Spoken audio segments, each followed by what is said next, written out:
మనం జామెట్రీలో బిందువు, రేఖాఖండము, సరళరేఖ, కిరణం ఆ టాపిక్స్ చెప్పుకున్నాము.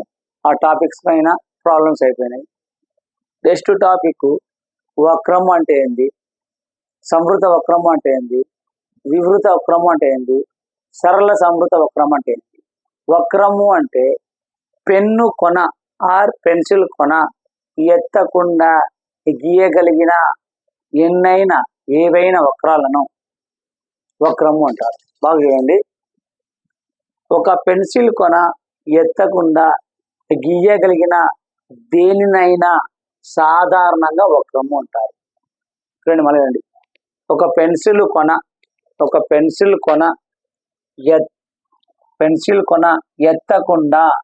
ఎత్తకుండా గీయగలిగిన దేనినైనా సాధారణ వక్రము అంటారు. సాధారణ వక్రము అంటారు. చూడమా, ఒక పెన్సిల్ కొన ఎత్తకుండా, చూడండి ఎత్తినానా, ఎత్తలేదు, అది వక్రమే. నెక్స్ట్ ఇది ఒక వక్రమే. నెక్స్ట్ ఇది వక్రమే. చూడండి, ఒక పెన్సిల్ కొన ఎత్తకుండా గీయగలిగిన దేనినైనా సాధారణ వక్రము అంటాం. నెక్స్ట్ ఇది చూడండి, ఇది సాధారణ వక్రమే. నెక్స్ట్ ఇది సాధారణ వక్రమే. ఏమంటున్నాడు, ఒక పెన్సిల్ కొన ఎత్తకుండా గీయగలిగిన దేనినైనా సాధారణ వక్రము అంటాం. నెక్స్ట్ గణిత శాస్త్రపరంగా సరళరేఖ ఒక వక్రము. గణిత శాస్త్రపరంగా సరళరేఖ ఒక వక్రం అంటాడు. సో సరళరేఖ ఎట్లా అవుతుంది చూడండి, నేను స్టార్ట్ చేసి చెప్తాను. వక్రమే కదా, చూడగా నువ్వు పెన్సిల్ కొన పెట్టి ఎత్తకుండా గీసినావు కాబట్టి అది కూడా ఏమవుతుంది, ఒక వక్రమే అవుతుంది. అదే అనేది గణిత శాస్త్రపరంగా సరళరేఖ ఒక వక్రము. నెక్స్ట్ చూడండి, సంవృత వక్రము. సంవృత నీకు పేర్లో ఉంది. సంవృత అంటే క్లోజ్డ్ ఇంటర్వెల్. సంవృత అంటే మొత్తం మూసుకున్న పోయిన వాటికి. మన భాషలో అయితే సంవృత అంటే మొత్తం మూసుకొని పోయినది. సపోజ్ సర్కిల్ ఉంది, సర్కిల్ ఉంటాయి మొత్తం క్లోజ్ ఉంటాయి. చతురస్రం మొత్తం క్లోజ్ ఉంటాయి. చతుర్భుజం మొత్తం క్లోజ్ ఉంటాయి. ఓకేనా, సంవృత. సంవృత అంటే క్లోజ్ ఇంటర్వెల్, మొత్తం మూసుకుంది.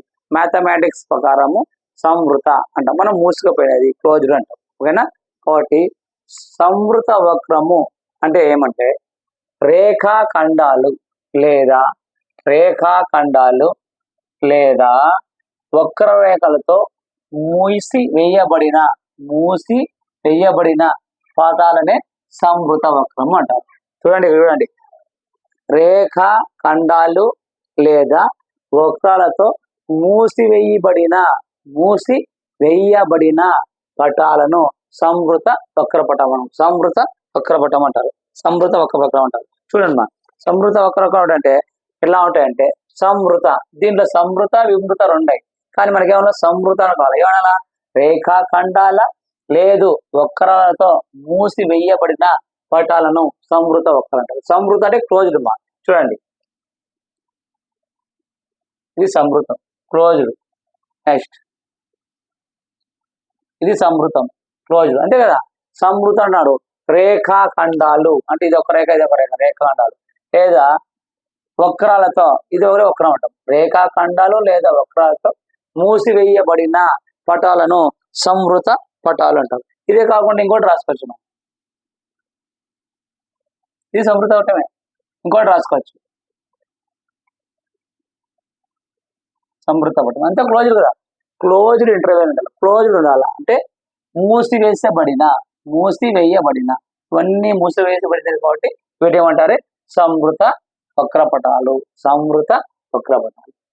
నెక్స్ట్ వివృత వక్రపటాలు. వివృత వక్రాలు అంటే రేఖాఖండాలు లేదా వక్రరేఖలతో మూసి వేయబడని, చూడండి ఇక్కడ మూసి వేయబడని పటాలను వివృత వక్రాలు అంటారు. వివృత వక్రాలు ఏంటివి, మూసి వేయబడని అంటే ఓపెన్ గా ఉండేదాన్ని ఏమంటారు, వివృత వక్రాలు అంటారు. వివృత వక్రాలు ఇక్కడ చూడండి, ఇది వివృత వక్రమే, ఇది వివృత వక్రం. ఎందుకు ఓపెన్ చూడండి, ఇది ఒక వివృత పటము, ఇది ఒక వివృత పటమే. నెక్స్ట్ ఇవన్నీ వివృత పటాలు, ఎందుకంటే తెరిచిపడినది. ఇంకోటి ఏం రాసుకుంటావు, ఇది కూడా వివృత పటం. చూడండి ఇక్కడ వివృత అంటే క్లోజ్ కాదు, ఓపెన్ గా ఉండాలి, తెరిచి ఉండాలి, దాన్నే వివృత పటము అని వివృత వక్రం అంటారు. అదే రేఖా ఖండాలు లేదా వక్రాలతో మూసి వేయబడని అంటే ఓపెన్ చేసినటివి వేయబడని పటాలను వివృత వక్రాలు వివృత పటాలు అంటారు. ఇవన్నీ వివృత పటాలు, ఇవన్నీ క్లోజ్ ఉంటాయి. సరే సార్, నువ్వు క్లోజ్ సంవృత అంటే క్లోజ్ అంటున్నావు, వివృత అంటే ఓపెన్ అంటున్నావు, కానీ సరళ సంవృత వక్రం అంటే ఏంటి? సరళ సంవృత వక్రం అంటే ఇది చూడమ్మా, వెరీ వెరీ ఇంపార్టెంట్. చూడండి, తనను తానుగా ఖండించిన తర్వాత దాటి బయటకు వెళ్ళని వక్రాలను సరళ సంవృత వక్రం అంటారు. Very very important. ఇక్కడ తనను తాను ఖండించిన తర్వాత దాటి బయటకు వెళ్ళని వక్రాలను సరళ సంవృత వక్రం అంటారు. అంటే తనను తాను ఖండించుకున్నాక బయటికి పోకూడదు అంటే చూడండి, ఫస్ట్ సరళ సంవృత వక్రాలు ఏమో రాస్తాం. ఇప్పుడు చూడండి, రాస్తానండి. తనను తాను ఖండించుకుంది, బయటికి పోయిందా? పోలేదు, కాబట్టి ఇది సరళ సంవృత వక్రం. నెక్స్ట్, తనను తాను ఖండించుకుంది, బయటికి పోయిందా? బయటికి పోలేదు, ఇది ఏంది? సరళ సంవృత వక్రము. నెక్స్ట్ చూడండి, ఇది సరళ సంవృత వక్రం. తనను తాను ఖండించుకుంది కానీ బయటికి పోవాలి అంటే సర్కిల్ ఒక సరళ సంవృత పటము, చతురస్రం ఒక సరళ సంవృత పటము, ట్రయాంగిల్ ఒక సరళ సంవృత పటము. నెక్స్ట్ ఇంకోటి చూడండి,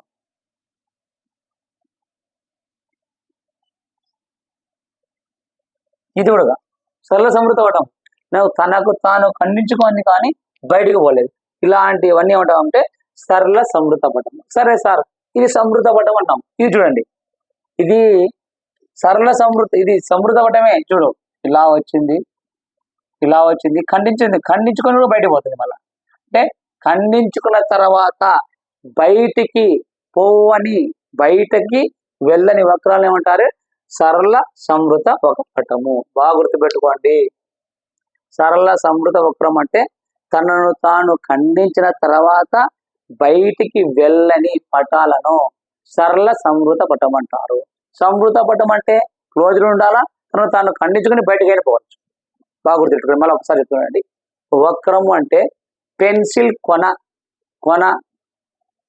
కొన ఎత్తకుండా గీయగలిగిన, అంటే ఇట్లా కొన ఇట్లా స్టార్ట్ చేసి ఇట్లా గీయాల, ఎత్తకూడదు ఇంకా, అంతే తప్ప ఇట్లా రాసి ఇట్లా ఎత్తకూడదు. అట్లా ఎత్తకుండా పెన్సిల్ కొన ఎత్తకుండా గీయగలిగిన దేనినైనా, ఇది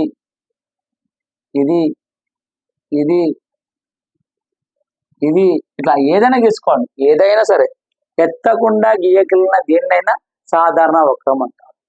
మళ్ళీ దీంట్లో సంవృత వక్రం అంటే ఏంటి? రేఖా ఖండాలు లేదా వక్రాలతో, ఈ డెఫినేషన్ అని చెప్పొచ్చు. లేకుంటే దీనిదా, తనను తాను ఖండించిన తర్వాత బయటికి వెళ్ళిన వక్రాలను సంవృత వక్రం అని చెప్పొచ్చు. ఇదే డెఫినేషన్ దీనికి చెప్పొచ్చు. చూడండి, తనను తాను ఖండించిన తర్వాత బయటికి వెళ్ళిన వక్రాలను సంవృత వక్రం అంటారు. నెక్స్ట్ దీనికి తనను తాను ఖండించని వక్రాలను ఏమంటారు? వివృత వక్రం అనొచ్చు. ఈ డెఫినేషన్ 3 వాళ్ళకు లేదు. దీనికి దాని సపరేట్ అంటే రేపు రేఖా ఖండాలు లేదా వక్రాలతో మూసివేయబడిన, క్లోజ్ చేసినబడిని ఏమంటారు? సంవృత పటాలు అంటారు. తర్వాత తెరచబడిన వానికి వివృత వక్రాలు. సరళ సంవృత వక్రం అంటే ఏంటి? తనను తాను ఖండించుకున్న తర్వాత బయటికి పోకూడదు, అదేనండి తనను తాను ఖండించిన తర్వాత దాటి బయటికి వెళ్ళని వక్రాలను సరళ వక్రాలు అంటారు. ఇప్పుడు జస్ట్ ఒకటి చెప్తాడమ్మా, నేను మీకు సంవృత, వివృత, సరళ సంవృత వక్రాలు చెప్పాను. దీంట్లో ఇప్పుడు చూడండి,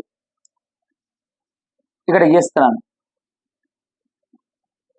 ఈ వక్రము సరళ సంవృత వక్రమా, వివృత వక్రమా, సరళ సంవృత వక్రమా?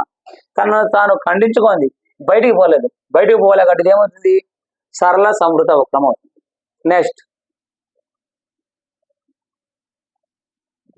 చూడమ్మా ఇది క్లోజ్ ఇంటర్వెలే, కానీ క్లోజ్ ఇంటర్వెల్ అయిన తర్వాత ఖండించుకొని బయటికి పోయింది.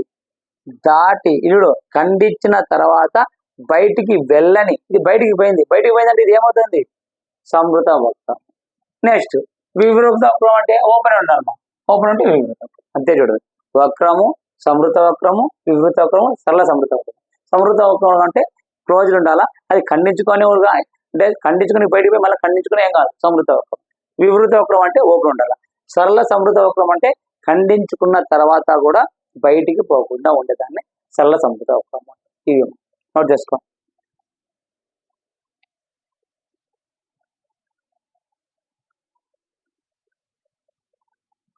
ఇప్పుడు కోణాల గురించి తెలుసుకుందాం. కోణాలు, శూన్యకోణం అంటే ఏంటి, అల్పకోణం అంటే ఏంటి, లంబకోణం అంటే ఏంటి, అధిక కోణం అంటే ఏంటి, సరళ కోణం అంటే ఏంటి, అధిక కోణం గురు కోణం అంటే ఏంటి, సంపూర్ణ కోణం అంటే ఏంటి. పేర్లు ఉన్నాయి ఒక కోణానికి. అసలు కోణం అనేది ఎట్లా ఏర్పడతాయి? ఫస్ట్ కోణము, మనము కిరణం అంటే తెలుసు. చూడండి, కిరణం అంటే తెలుసు అంటే చూడండి, ఈ బిందువు నుంచి ఒక కిరణం ఇలా ఏర్పడింది, దీన్ని తొలి అంటాం. ఇక్కడ నుంచి ఇంకో కిరణం ఇలా ఏర్పడింది అనుకో, దీన్ని ఇది తుది బిందువు, ఇది తొలి బిందువు. అంటే ఈ రెండు కిరణాల మధ్య ఏర్పడిన దాన్నే కోణం అంటాం. దీన్ని ఏదో చూపిస్తామంటే తీటా అని గుర్తుపెట్టుకోండి. ఏదైనా రెండు కోణాల మధ్య, ఏదైనా రెండు కిరణాల మధ్య ఏర్పడే దాన్ని కోణం అంటారు. సపోజ్ ఇప్పుడు రండి, మన 2 ఫింగర్స్ ఉన్నాయి. ఈ 2 ఫింగర్స్ మీద ఇలా ఉందా, ఈ మధ్య కొంచెం గ్యాప్ వచ్చిందా, దీన్ని కోణం అంటారు. కోణం చూడండి ఎలాగే అండి, ఈ కిరణానికి మధ్య ఏర్పడని కోణము అంటారు. ఆల్రెడీ నేను మీకు సమగ్రం చెప్పాను. ఇది ఒక అంచు, ఇది ఒక అంచు. ఈ రెండు అంచుల మధ్య ఏర్పడుతుంది? శీర్షం ఏర్పడుతుంది. శీర్షం పడుతుంది. ఇప్పుడు ఈ భుజానికి మధ్య ఇక్కడ ఉంది కదా, దీన్ని కోణం అంటారు. గుర్తుపెట్టుకో, శీర్షము అంటే రెండు భుజాల చివరన అంచును శీర్షం అంటాం. అదే కోణము అంటే రెండు భుజాల మధ్య, రెండు కిరణాల మధ్య, రెండు కోణాల మధ్య. చూడండి, ఈ కిరణానికి మధ్య ఏర్పడుతుంది కదా, దీన్ని కోణం అంటారు. ఇప్పుడు చూడండి, ఇప్పుడు ఈ నుంచి ఒక కిరణం ఇలా వచ్చింది, ఇలా వచ్చి ఇదే కిరణం పైన ఇంకో కిరణం ఉందనుకోండి, ఇంకో కిరణం ఇలా ఉందనుకోండి, వీటి మధ్య కోణం ఎంత అంటే 0. ఏమని చెప్పాను?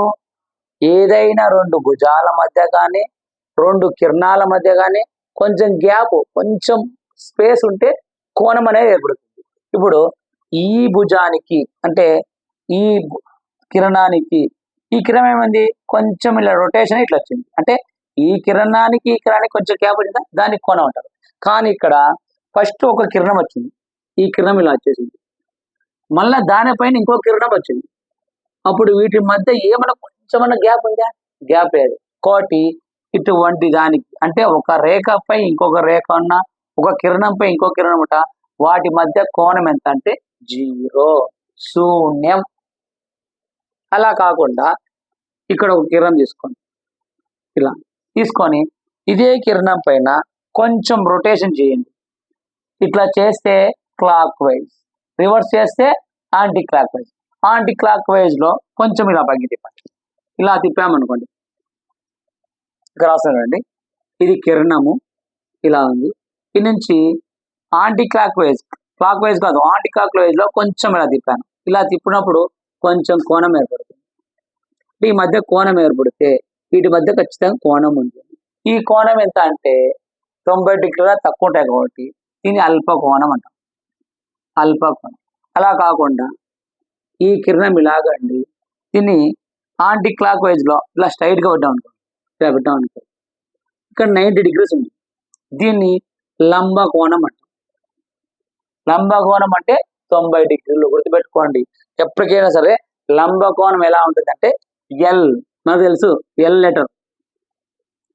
లెటర్ ఉంది అంటే ఖచ్చితంగా అక్కడ 90 డిగ్రీస్ ఉన్నట్టు. ఏది ఎల్? స్మాల్ ఎల్ కాదు, క్యాపిటల్ ఉంటే ఖచ్చితంగా అక్కడ 90 డిగ్రీస్ ఉన్నట్టు.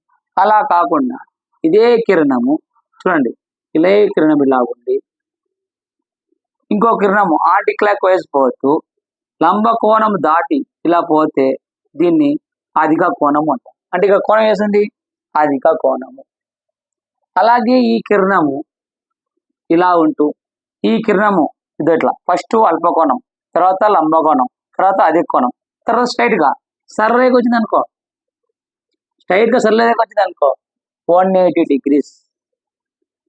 గుర్తుపెట్టుకో, ఫస్ట్ కోణం అంటే ఏదైనా రెండు కోణాల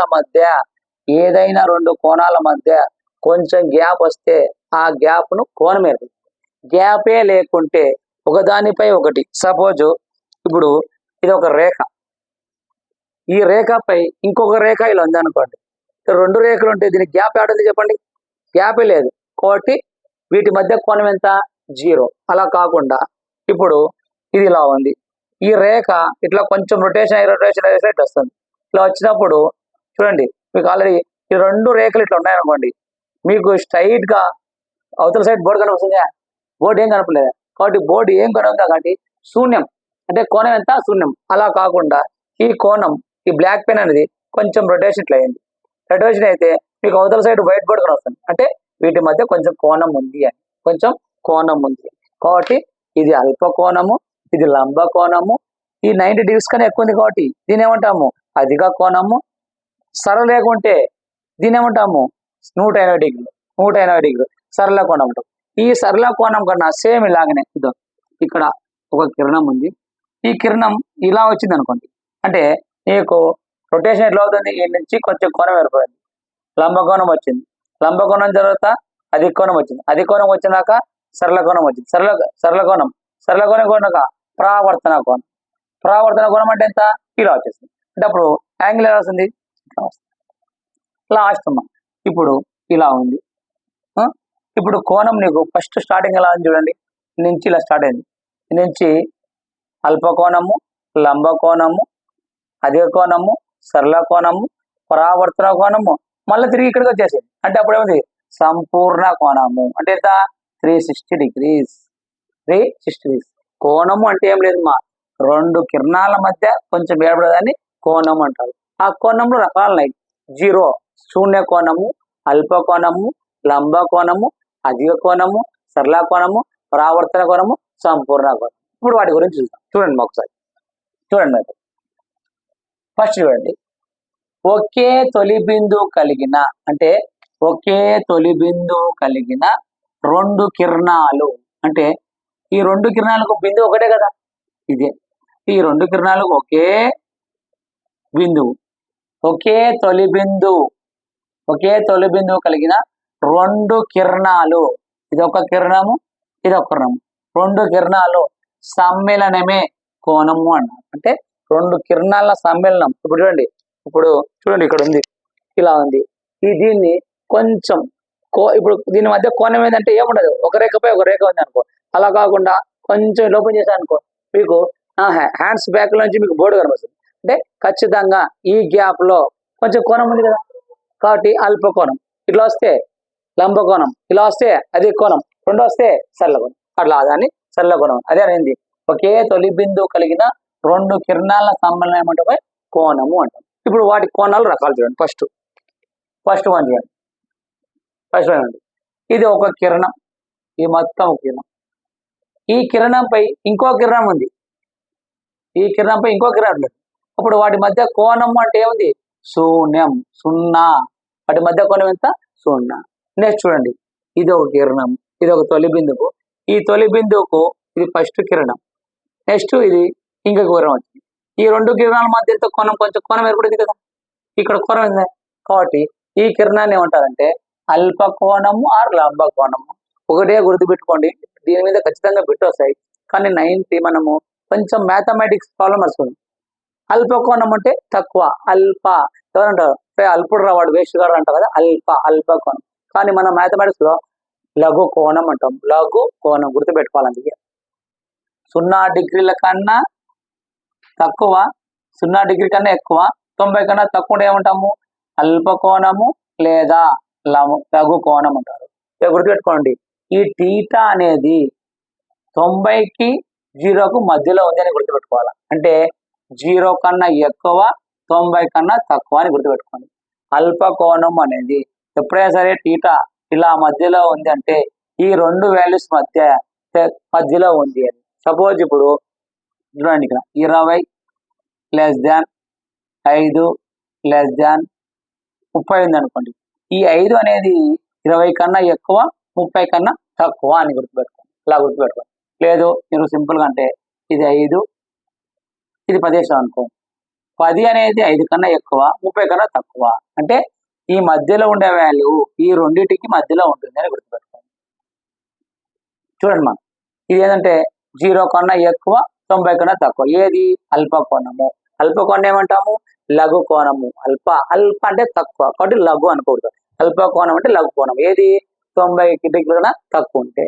నెక్స్ట్ చూడమ్మా, ఇది చూడండి. నెక్స్ట్ లంబకోణము. లంబకోణం అంటే మీకు ఒకటే చెప్పిన, ఎల్లు గుర్తుపెట్టుకోండి.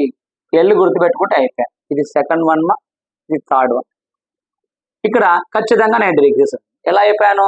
ఫస్ట్ కిరణం నుంచి ఇంకో కిరణము రొటేషన్ అవుతూ ఇట్లా స్ట్రైట్గా వచ్చింది అనుకో లంబకోణం అంటారు.